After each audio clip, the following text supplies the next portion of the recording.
Hi there. Welcome to the From Lab to Launch podcast by Qualio, where we share inspiring stories from the people on the front lines of life sciences.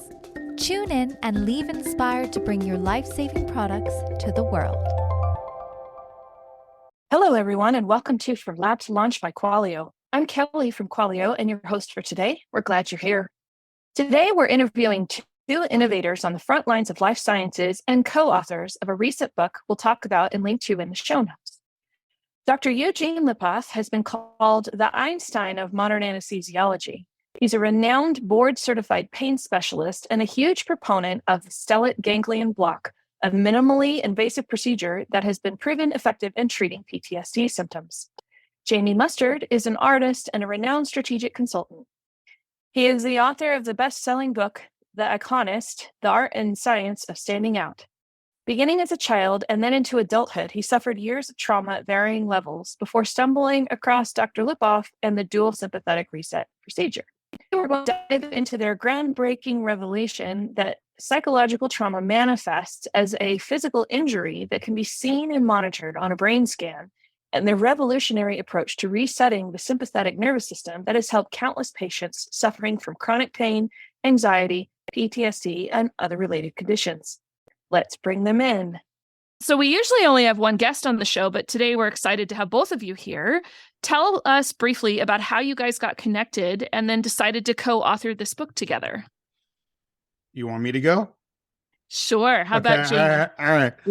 You'll do a better job than I will. I don't know. I started to get, I had to overcome a lot in life, literacy issues, parental abandonment from a very young age, the kind of trauma that most people don't ever come back from, quite honestly.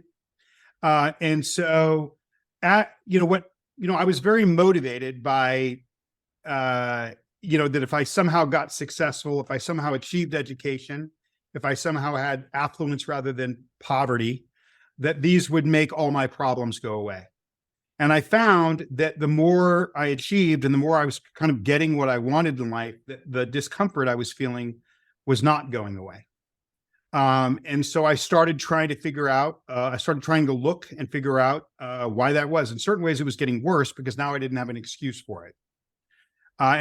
So I started searching, and through a series of fortunate events, I ended up meeting through actually a military trauma psychologist who I shared a literary agent with. I met Dr. Lipov and transformed my life in the way that I move through the world.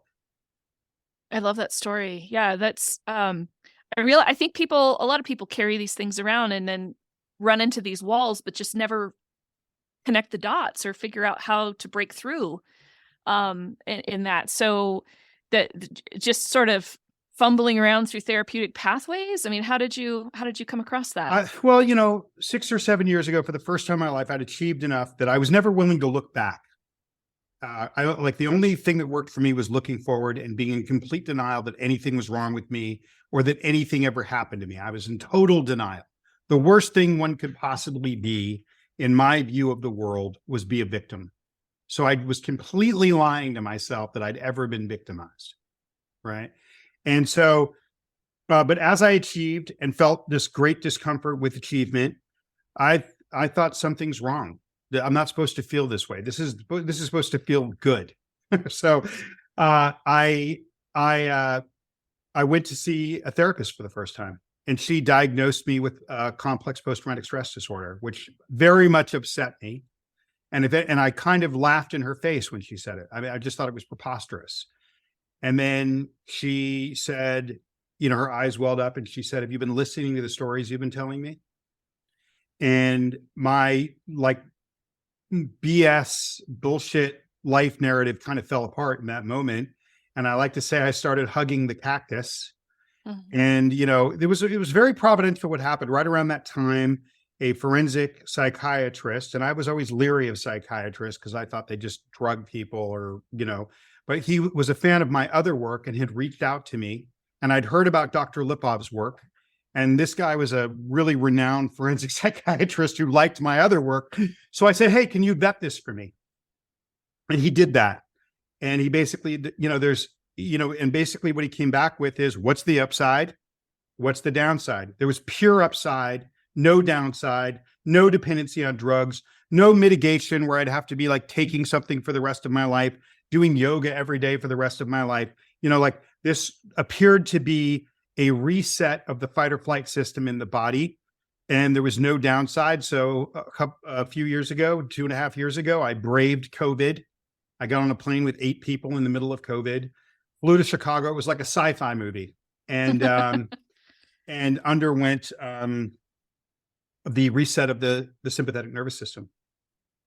Interesting. And so just pulling from some of my own life and having been through some EMDR training, one question I had a little further down, but I feel like I should pull it in now, was talking about what the DSRP is and how it differs from other treatments for whether it's the anxiety and the. Well, we call it DSR. It is that you could call it DSRP. We should bring the physician. Yeah. In here So Dr. Lipov. Yeah. Okay. Thank you. So first of all, it's not DSR. It's not DSRP. I don't know what that is. So DSR is dual sympathetic reset. So if you don't mind, let me give you the history terminology. Yep. It's sciencey. You have to be very accurate when you talk sciencey stuff, right? So let's talk sciencey stuff. So stellate ganglion block has been around since 1926. It's a procedure that's been done by famed physicians for many years, specifically for hand pain, burning pain, and other things, herpes pain, and stuff like that. So in 2003, I figured out that we can use that procedure to take away hot flashes. And then I published on that. So the critique of that procedure to me was, yes, it's working, but you don't know how it works, so it's total garbage. So that gave me a lot of encouragement to figure out why it worked for hot flashes.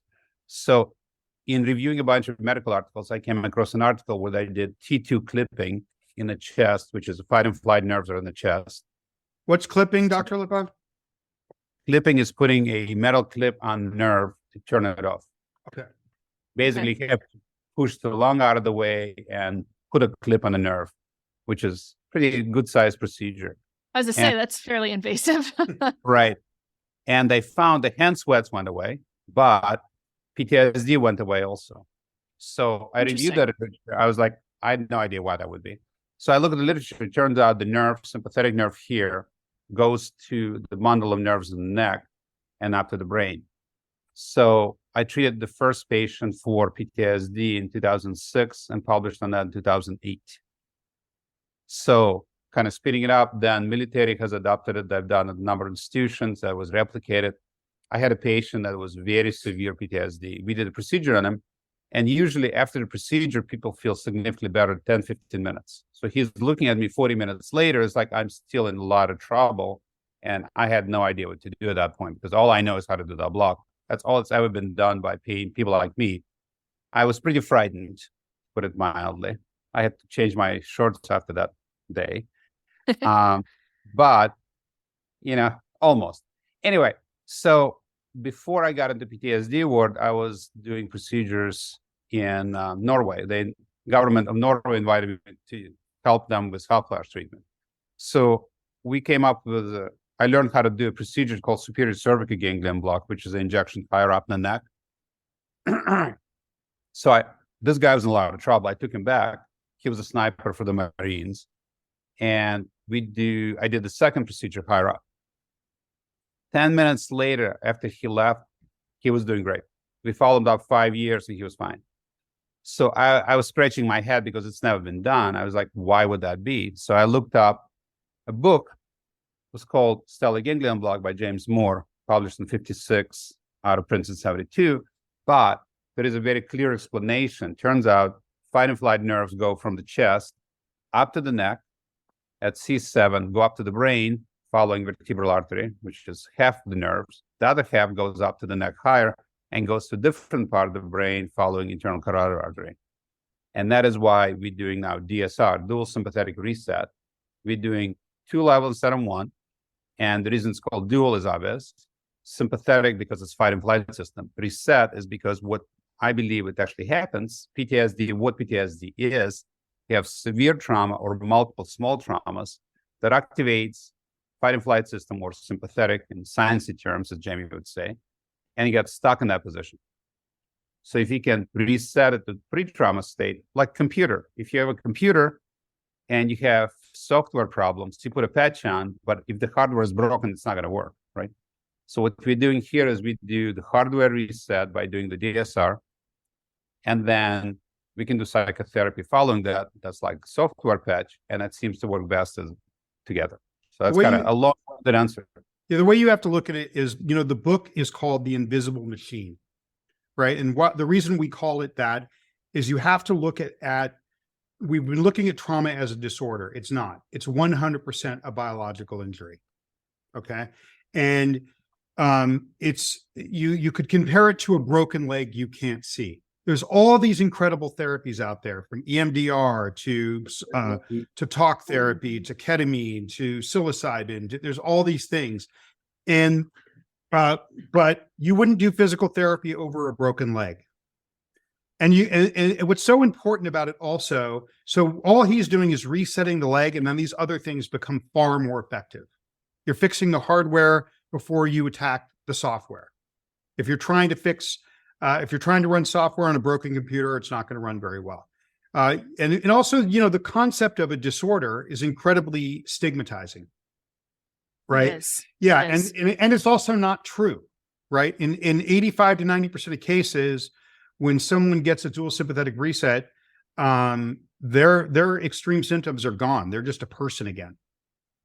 And what's important about the relationship between the DSR, the dual sympathetic reset, and its origins in the stellate ganglion block, which was developed in 1925, 1926, it's almost been around for 100 years, is that we know that it's safe.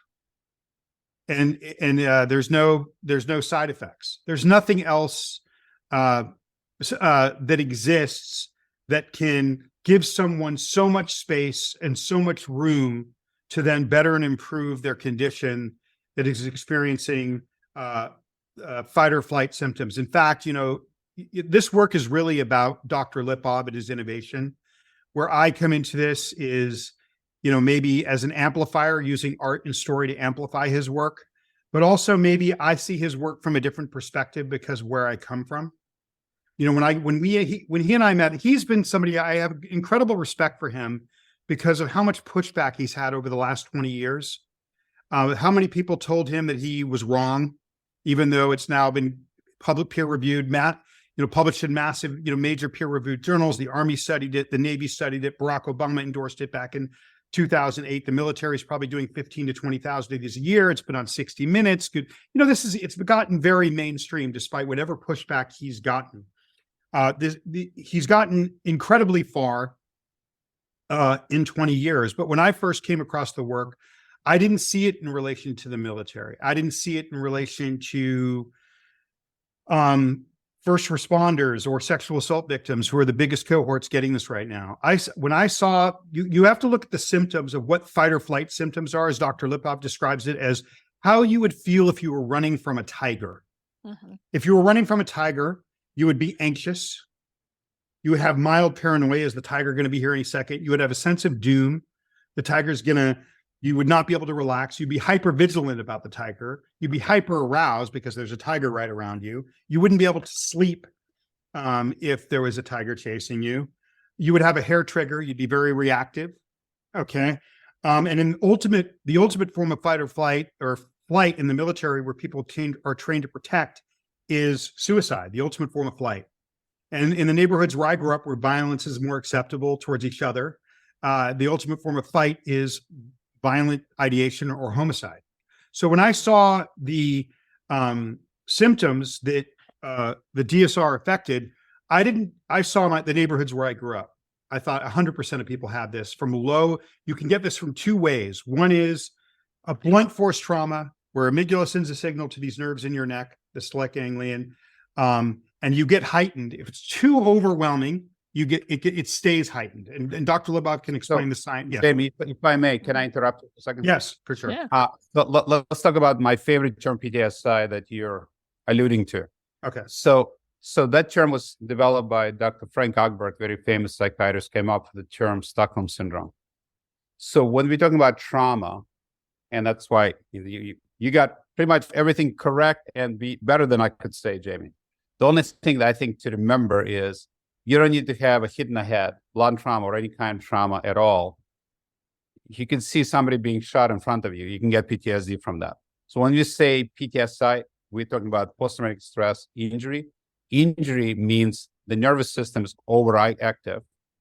The amygdala is overactive, and you can actually measure it. That's why it's biologic, and that's why we're working on changing the name PTSD to PTSI. But I just want people to think that it involves physical trauma. You don't need physical trauma. If somebody ignores you or starves you, your brain is changing. That's what we're trying to say. Yeah. And you can actually measure it, and you can reverse it by using DSR. That's the state. Yeah. Right? So rather than treating something, you're fixing something. And where I was going to go from where we're saying is blunt force trauma and extreme trauma. Typically, if you have a near-death experience, you slip while going down a mountain or something, and you catch yourself. Your amygdala sends a signal to these nerves in your neck, and that's what jolts you into fight or flight to save your life. Okay. Now, if that trauma is too great, and we can explain the science behind this, the system stays stuck. You never come back to baseline 5 hours later. Okay. The other thing that can cause it to get stuck, to go up and stay stuck, that's why it's a physical injury. You've changed your biology in your neck as an injury, as if you cut yourself, right? It's an injury. You've changed it through an event, that's measurable biologically. And that now, those nerves are now sending false signals to your brain that fight or flight is occurring 24 hours a day, 365 days a year, 7 days a week. We break this all down in the book. Okay. The other thing that causes it, that I think is the more prevalent cause, the massive cause of this, people are getting stuck in fight or flight. And this is where maybe I'm contributing to the conversation. I'm not the inventor. I've been given the honor to help this guy, right? But where I think I'm contributing to the conversation is the other thing that causes this, that I think is the more predominant thing causing this. I believe 40 to 50% of the US and global population have this injury in their body. Is carrying allostatic load, long-term chronic stress, long-term extreme stress. Our Gabor Mate just came out of a book with a book called The Myth of Normal. It's a New York Times bestseller, where he's basically saying our modern society, our modern digital kind of artificial society, artificial boxes. We live in an artificial box. We go in another roving artificial box to go to another artificial box and work. We don't have all the things that mitigate against nature, the things that calm us, that are in line with our evolutionary biology, right? So low level chronic stress or allostatic load, okay, like death by 1,000 cuts, also can cause this system, like what I experienced with poverty, okay, can cause this system to stay stuck. And you have, and a person that grows up in a neighborhood like me has the exact same 7, 8, 9 symptoms of somebody coming back from Afghanistan. And there is a host of physiological and autoimmune conditions that cascade from having an overactive sympathetic nervous system. Makes sense. We aren't prepared biologically for these kinds of things. Our system just sees it as fight or flight. And I think, that how that cascades is really, well, that's kind of taking all of it to the next level, right? I mean, if we start to work with other healthcare professionals to incorporate this into an overall treatment plan, right? Now we're looking at things a little more holistically. Would you say? Yeah, I mean, I think that, what I would say is, even the most skeptical people that I've interviewed, I've gone around the country the last 2 years and interviewed some of the top, scientists in the world to comment on this, from Stephen Porges, Dr. Frank Ochberg, who coined the term Stockholm Syndrome, as well as post-traumatic stress injury, PTSI, Gabor Mate, Dr. Daniel Amen. I've gone around and spoken to these guys, and even, and also who've been partners, but also I've talked to a lot of cynical doctors that believe that this works, but it's just another modality. And what I say to them is, when I get that pushback is, okay, well, what should someone do first? Should they do MDR first? Should they do this first? And even the most cynical person that would say they do this. I've had people that have gone through sexual abuse can really struggle with EMDR, right? So there's no downside to this. There's no side effects. You're through it. 15-minute safe outpatient procedure over 1 to 2 days. And I think it's the most important medical innovation since when all the data comes in, since the discovery of penicillin in 1928. It dwarfs the polio vaccine. If you just look at how many people die from suicide every year, compared to how many people whose lives were saved from, taking the polio vaccine, when you reset the fight or flight system, the data will show that people just don't commit suicide after you do that, right? Yeah. That we think it's a disorder. You have to think of it like this. Back to the running from the tiger thing. Okay, if you feel like you're running from a tiger 24 hours a day, 7 days a week, 365 days a year, and you're feeling all those things: anxiety, mild paranoia, sense of doom, hypervigilance, hyperarousal, lack of sleep, hair trigger. If you're and then the guys that come back from Afghanistan, they have ED because you can't have sex if you're running from a tiger, because that's the last thing that's going to be on your mind. Okay. And you're feeling that 24 hours. We're designed to feel that for 30 seconds and then save our life or, be consumed. Okay? We're not, Right. we're not designed as human beings to live in that state. So if you feel that way, it's basically a description of what it feels like right before you're about to die. So if you feel like if you're sitting on your house watching Netflix, eating cottage cheese, and you're always feeling like you're about to die, you're not going to want to live if you're always feeling like you're about to die. And that's what that mechanism is. What's most interesting to me is that you can get this from distant parents. You can get this from not having a distant father, not having your emotional needs met. So you have this massive swath of the Western world that doesn't ever associate themselves with trauma, that has these symptoms. They don't think anything ever happened to them, but they have these symptoms in just as an extreme way as somebody coming back from war or somebody growing up under the conditions that I have. But they're a plumber, a kindergarten teacher, a school principal, a yoga instructor. And so I think that's my message, is I want people to ask themselves if they have these symptoms, realize that because I didn't realize I was uncomfortable in my body. That's how I just thought human existence was until I met Dr. Lipov, right? So you're describing a lot of the challenges around this, right? Because a lot of it's stigmatized, tied to mental health, those kinds of things. Are there bigger, how do we overcome that? Are there bigger clinical trials happening? Dr. Lipov, what? Let me answer. Well, there are a couple of things I'd like to comment on. Number one, as far as I would say, this fight and flight overreactivity is adaptive from our past, right? So the problem is we live in a different type of environment. Mm-hmm. I was interviewed once and they were saying, well, it's not as bad as it used to be being chased by a tiger. I would say it's probably much worse now because you can't even move. You're sitting here absorbing stress. What happens in your body is a fight and flight transmitters in the brain, norepinephrine, increases and it stays that way. That's the problem. But as far as how do we go forth, there are two specific plans, plus number of plans. Number one, I think Jamie's and I book is kind of beginning to talk to the layperson. So it's designed to give specific examples, but as Jamie would say, it's sciencey enough that keeps people interested. If people are really interested in the science aspect of it, that's kind of, I would say, my job. I can give it papers and explanation. So stigma of mental health is one thing. Biological proof is another, right? That's two different things. So let me tell you what we're doing. First of all, my mother was under care of psychiatrist when I was a surgical intern when she killed herself. So I'm very interested in that aspect of it. So as far as changing it, in fact, we just have a PSA that's being made right now. We're going to try to distribute it far and wide that talks about, and we should have it available in about a week.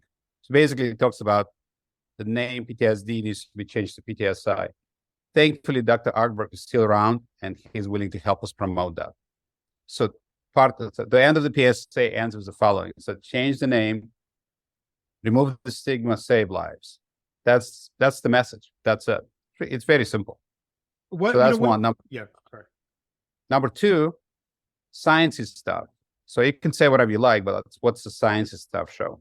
There was one study that was done through the military, through Fort Bragg, Tripler, and Lenchheim in Germany. It was a reasonable study, not the best, I would say, but it was okay, and it showed some good results. But again, it's not convincing enough. One of the problems with DSR or SGB is that there's no way to do placebo. Right. Most of the trial people are used to, right? You take a pill, you take a sugar pill, you can't tell the difference. Right. When you do the block and your eye is droopy, which is Horner syndrome, you can tell the difference, right?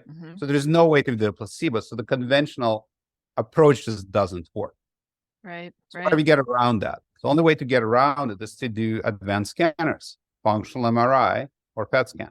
There was one study done in North Long Beach, California, VA, where they did PET scan before and after stellate, and they demonstrate deactivation of amygdala. Amygdala overactivation is considered diagnostic for PTSD. There was an amazing funder. They gave us enough money to actually do the study the way it should be done. I designed it, but it's being done by NYU, so I'm not touching that. So NYU, big institution, I think it's unimpeachable, whatever the results will come back. So they doing an FMR first, functional MRI. We're doing other sciencey stuff. We're doing the DSR. Then we do the FMR after. So the idea is that we'll show convincingly with a big enough of a number, objectively, what's happening in the brain. I think once that's done, that's going to change all the perspective. Because you can run around and say, this is real, this is not real. There's debate. But if you have FMR, like if somebody has a broken leg and you have a cast on and 6 months later, the people with casts, their legs healed, the ones without casts didn't heal, there's no place to go for critique, right? That's in about 2 years, hopefully the data will be out, and then we'll be able to do this. There's already a lot of data because the Army studied, the Navy studied, but to answer, I'd like to to refer back to your question, Kelly, of it's kind of how what's the resistance, or how do you parse it out? I'm going to answer part of it, and then I'd like Dr. Lipov to answer the second part of it. But the first part of that answer, it's such a great question, is the biggest barrier that he's run into, and it's hard for me to even say that because what he's done in 20 years, considering what the implications for the innovation are, how far he's gotten in 20 years is astonishing. Max Planck, a Nobel laureate from the 1940s, said that medical innovation is won in funerals. You have to wait for your opponents to die. So as much as this should be as popular as Botox and latex, considering how ubiquitous it is in our society, it should be as popular as LASIK. It's still, and what he's done in 20 years is incredible. It's not ubiquitous, right? And the reason for that is it's been collapsed with other modalities when it's not other modalities. It gets collapsed with EMDR, and it's completely different. It's the fundamental reset that you should do first, and then those things go way, way better because those things, there's some incredible modalities out there. Yeah. So that's been the biggest barrier is it's being mixed in with equine therapy, petting ponies, right? Mm-hmm. And when it's its own thing. And then the second thing is it's incredible to believe. He's not going near the brain. You could scan the brain on an fMRI with an fMRI with somebody that had distant parents. So and you would see overactivity in their amygdala. No one ever touched them. They don't think they have trauma. You could do the DSR on them over 2 days, scan their brain again, and the overactivity in the amygdala is calmed down. And you'd likely see increased blood flow to the frontal cortex. So that's just, and we didn't go near the brain. We just went to these nerves in the neck that are lying to the brain. But I would like Dr. Lipov to share, I think the other biggest thing is, I think, a really good metaphor for why this, and the whole point of the book is to rip away the barriers and use art and storytelling and science to bring this to the masses, to bring this to the world, to make this a Kleenex and a Coke, something that, because if 50% of the population has it, and I can show you how I can get to those numbers, that means all of us either have it or are dealing with 50 people that have it. Like we're surrounded by people that are exhibiting these symptoms. And so, I think Dr. Lipov could I'd like Dr. Lipov to tell the story of Semmelweis, because I think Semmelweis is a really good explanation as to why it hasn't been embraced and why we've had to write a book and put it in every Barnes and Noble in America to finally get this to be known in the world. All right. Well, there are two answers I'd like to put in there. Number one is that one of my buddies, who's a big professor, basically said you have a credulity problem. It's hard to believe it's such a simple solution to such a complex issue. And then people have been doing this procedure since 1926. Why did you figure it out as opposed to nobody else? It's credulity issue. And I give him an answer and go, yeah, whatever, move on. Anyway, so Jamie brings down one of my favorite physicians' kind of cautionary tale.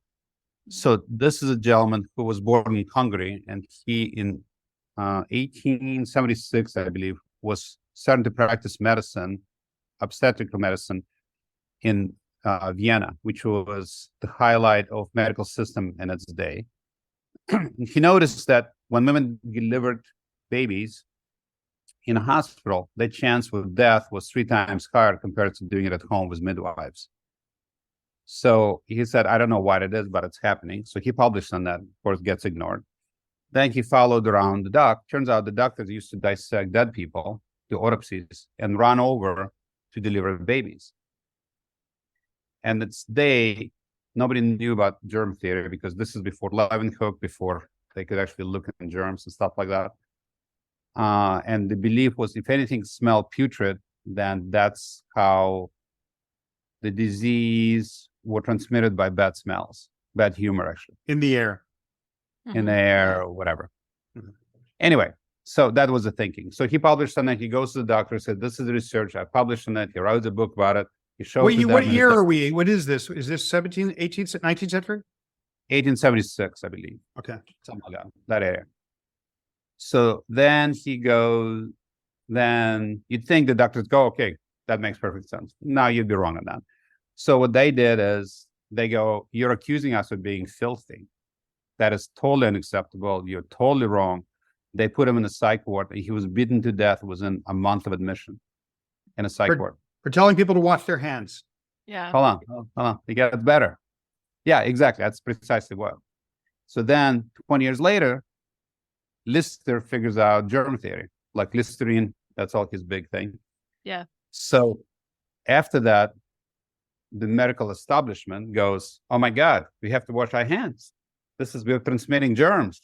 We shouldn't be dissecting dead bodies, getting all the bugs from them and putting it in the women, and they're dying of fevers after they deliver babies. And they termed this physician Leverwise, or whichever way you pronounce it, savior of babies, posthumously. So what I was telling Jamie when he and I met is that I'm so happy. Number one, I'm not a psych ward. Number two, I'm glad I wasn't beaten to death in a psych ward.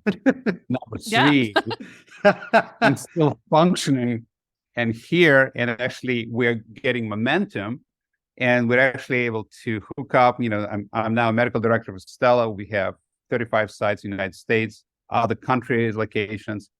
So I think we are well on our way to bypass this poor gentleman's thing, and I think we'll have a significant impact. So that's kind of my answer to that. No, I love it. That's very positive, because that's, so evolution into the future. I mean, just continue to spread the word, get it through the trials. I mean, obviously there's some element of the medical establishment who, of course, we're not discussed, right? Like, hold on, if I may, Jamie, I'm sorry. Yeah, are you asking what's going to happen? What's going to happen in our future? Was that your question? Yeah, that's where I'm going with my brand. Let me give you an answer. I'm kind of a dreamer, right? And then I want to comment on this one. Okay. Of course, but I think you want to hear what I'm going to put in my dream here first. Okay. Yeah. So number one, we're going to treat a lot more people. Number two, hopefully our book is a success and more people will become more cognizant of this. Number three, I just got IRB approval, like for a real study. So my collaborator is UCLA, university. So I believe in about a year, we'll be able to prove pretty definitively that you can reverse aging by using this procedure. Let me tell you what I mean by that and how you're going to prove it. So if you look at the aging speed of special forces, they age quicker than people who are not involved in this horrible battle. Right? You can measure that. If you look up something called grim age, it's a term for epigenetic clocks.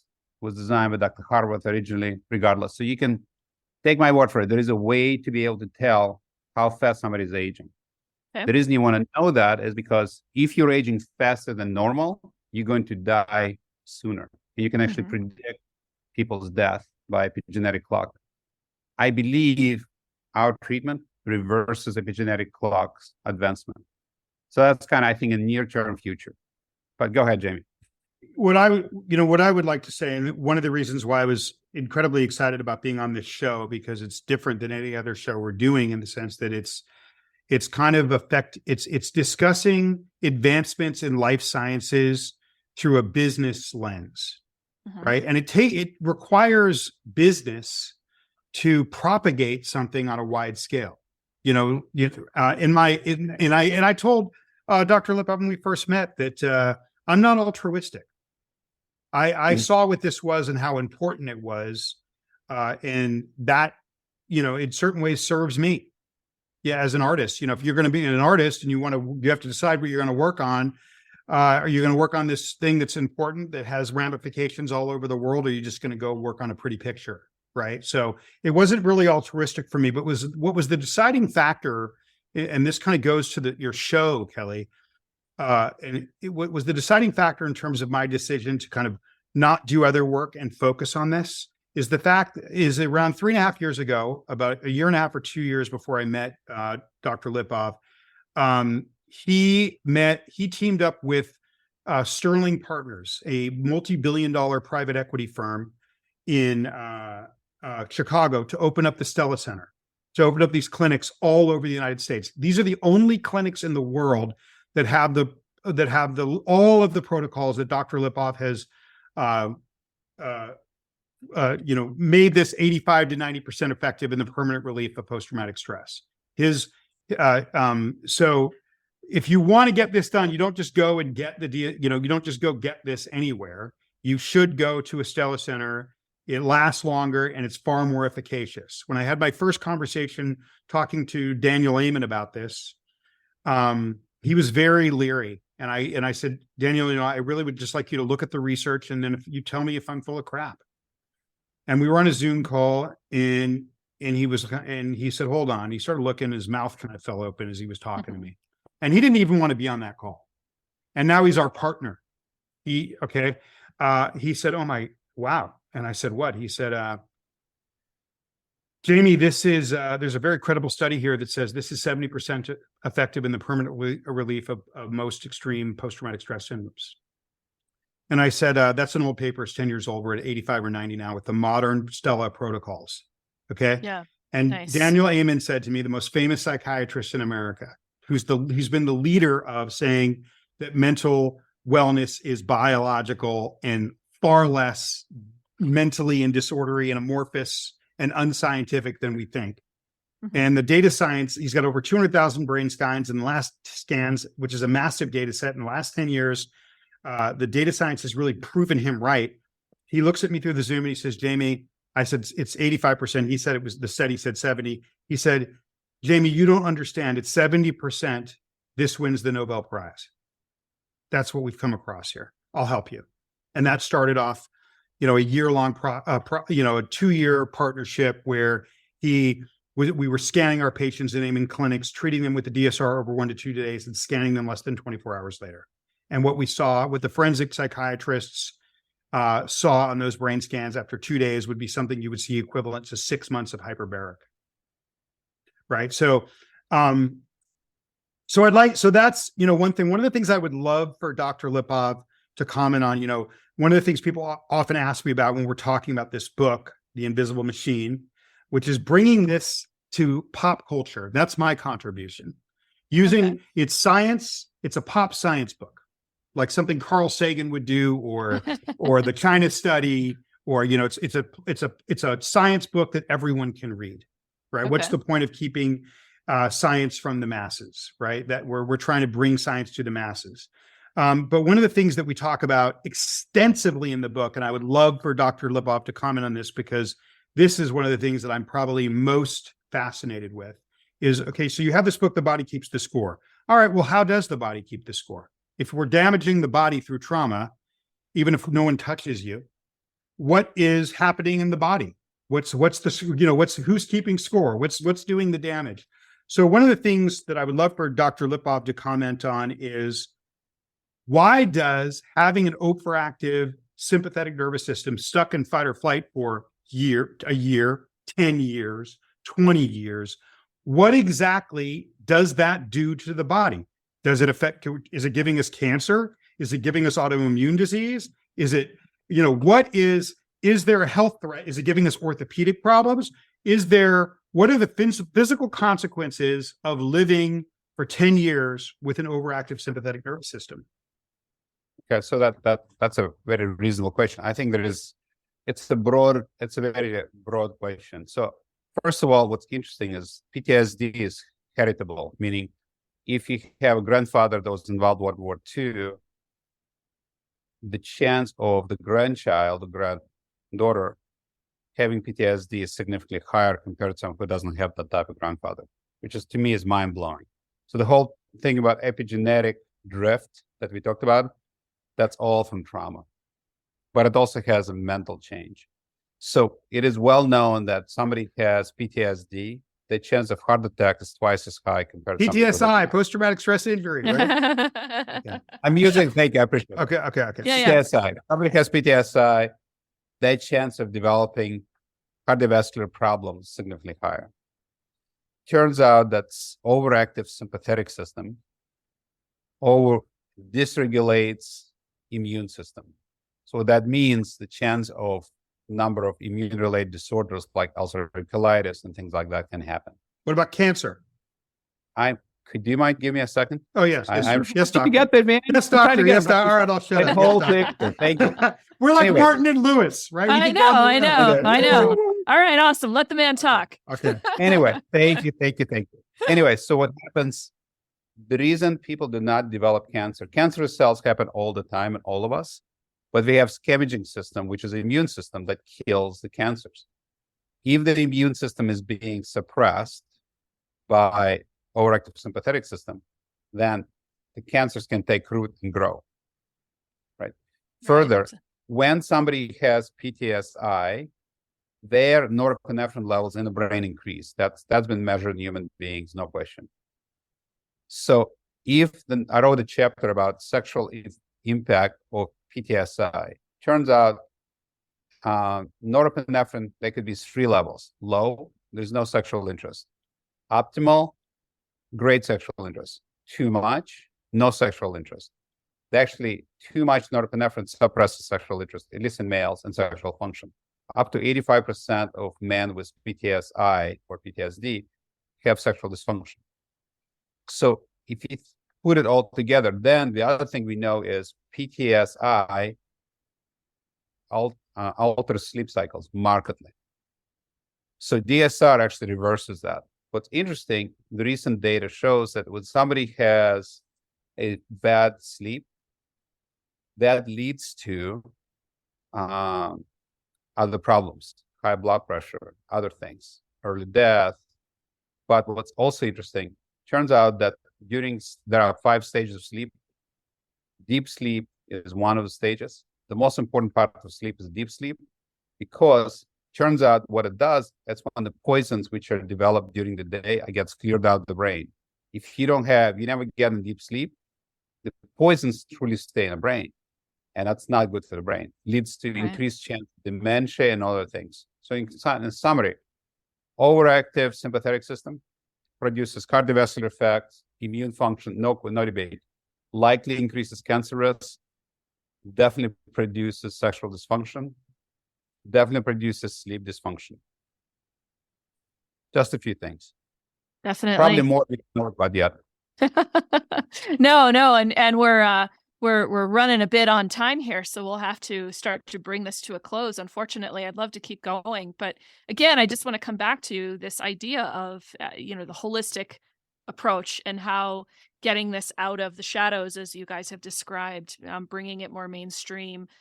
Jamie, not that I ever love anyone's trauma, but I love your story of overcoming that and then bringing this all together and really starting to use that as a platform going forward to try to bring some realistic, and holistic change to. I was just sitting here thinking about different friends and some of the issues I know they're experiencing physically. And I have a friend in chronic pain and she has a similar growing up story to yours. So I'm definitely going to send her your direction to check out the book and hopefully Thank you. maybe look around and see what we can do to continue to bring that forward. I guess last quick question, and these got to be quick answers. If you could go back in time, if you could go back in time and tell yourself something at the beginning of your career, what would you tell yourself, Jamie? Wow. I know. Quick answer. Okay. Quick answer is the reason I was in the position to see this in a more broad way is because I went from extreme poverty and semi-literacy to graduating from, a data school, the London School of Economics, in just over 5 years. So I went from one extreme to another, the poorest people in the world, the worst circumstances in the world, to the wealthiest people in the world in a very short period of time. What I would tell myself is it's biological. It's a broken leg you can't see. The mental condition, like I would have started with what's wrong with us is physical damage to our bodies that's now completely fixable. There's no reason to live like that. And there's a thing called, the last thing I'll say is a thing called operator syndrome, which people get from having the stress of war, even if they're never in a firefight. It's identical to what you'd have if you grew up in poverty. And there's a cascade of physical effects that come from it, from orthopedic problems, chronic pain, whatever. So I would be only looking at biology. That's what I would be doing, not going down a rabbit hole of self-help and other things that I did in my life. Yeah. Gotcha. Thanks for that, Dr. Lipov. How about you? What would you tell yourself if you could go back in time? I would say my brother calls me BB, brother bulldog, because I'm one persistent individual. Yeah. And basically be persistent and follow the science where it goes and help the people, which is, I've tried to live. Both of my parents were physicians. My brother is a physician. So I honor my parents' memories, especially my mother's who killed herself, and just keep doing what you're doing and help as many people as you can. Hopefully everything else will work out. I love that. I think we're going to have to talk about maybe a part 2. We'll have to revisit some of these conversations and see where you guys have made it forward. I would love it. Awesome. Thank you so much for joining us. This was an amazing interview, Kelly. Thank you. Really. Thank you so much.